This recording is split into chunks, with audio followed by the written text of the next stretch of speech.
পশ্চিমবংগত টেলন hunt season 3ত স্থান লাভ অসমৰ দুই সন্তানৰ বজালীৰ পাঠশালাৰ অসম ভাইব ডান্স একাডেমীৰ দুগৰাকী প্ৰতিভাশালী ছাত্ৰীয়ে পশ্চিমবংগত অনুষ্ঠিত টেলন হাণ্ট ছিজন 3 প্ৰতিযোগিতাত শ্ৰেষ্ঠ স্থান লাভ কৰিবলৈ বজালী অঞ্চললৈ গৌৰৱ কঢ়িয়াই আনিবলৈ সক্ষম হৈছে।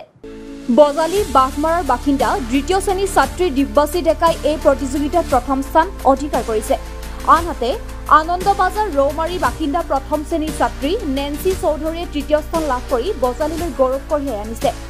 জুন মাহত অনুষ্ঠিত ফাইনেল প্ৰতিযোগিতাখনত প্ৰসিদ্ধ কৰিঅগ্ৰাফাৰ গীতা কাপুৰ আৰু কাৰ্তিক ৰাজা বিচাৰক হিচাপে আছিল। বহু সংখ্যক প্ৰতিযোগীৰ মাজত তেওঁলোকৰ নৃত্যৰ দক্ষতাই সকলোৰে মনোযোগ আকৰ্ষণ কৰে।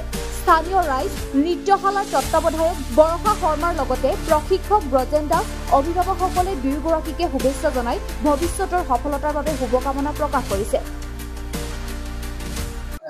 নমস্কাৰ, মোৰ নাম হ'ল ৰাজু বৰ্মন আৰু মই West Bengal talent hunt season 3 winner হৈছোঁ। তাতে গৈখিনি মোৰ বহুত ভাল লাগিছে আৰু মানে এটা ভাল এক্সপিৰিয়েঞ্চ মই পাইছোঁ। তাতে ইমান ডাঙৰ ডাঙৰ মানে চেলিব্ৰিটি জাজিছ আৰু চেলিব্ৰিটি মানুহ আছিল। মানে মোৰ মানে এনেকুৱা মানে মাইণ্ডত আহাই নাছিল যে মই তাতে গৈখিনি উইনাৰ হ'ব পাৰিম, লগতে মোৰ ষ্টুডেণ্ট কেইটা তাতে গৈখিনি উইনাৰ হ'ব পাৰিব। মানে মোৰ এইটো থিংকিঙত আহাই নাছিল, কিন্তু গৈখিনি উইনাৰ হৈছোঁ। মানে এইটো বহুত ভাল লাগিছে মোৰ আৰু মই আশা কৰিছোঁ যে ইয়াতকে ডাঙৰ ডাঙৰ যিবিলাক কম্পিটিশ্যন আছে আৰু ৰিয়েলিটি শ্ব' আছে তাতে মোৰ ষ্টুডেণ্ট কেইটাক লৈ যাব পাৰোঁ আৰু ময়ো তাতে গৈখিনি ভাগ ল'ব পাৰোঁ আৰু উইনাৰ হ'ব পাৰোঁ আৰু আমাৰ এই পাঠশালা অসম ভাইব ডান্স ষ্টুডিঅ'টো মানে গৌৰৱবোধ কৰিব পাৰোঁ, লগতে আমাৰ গাঁৱৰ আৰু আমাৰ অসমৰ নাম কৰিব পাৰোঁ।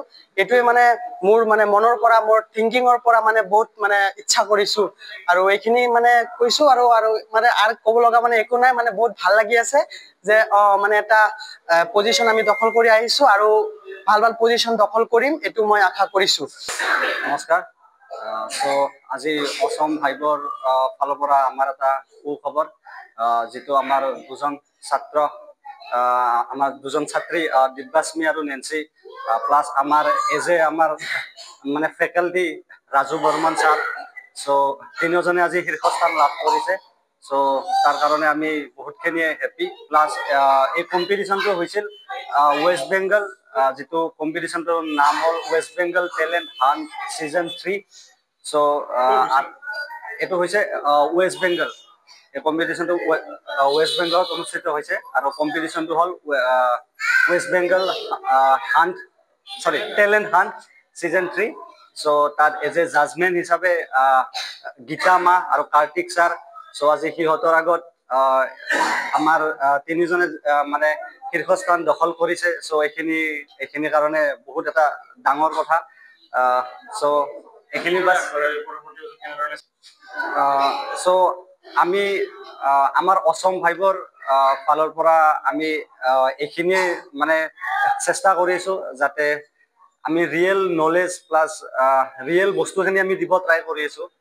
কাৰণ ডান্সৰ প্ৰতিভা বুলি ক'লে বহুতৰে আছে, ডান্স কৰিব বহুতে জানে, কিন্তু যিখিনি শীৰ্ষস্থানত লৈ যাবলৈ যিখিনি নলেজ বা যিখিনি বস্তু শ্বেয়াৰ কৰিব লাগে আমি সেইখিনি বস্তু প্ৰদান কৰি আছোঁ ইয়াতে।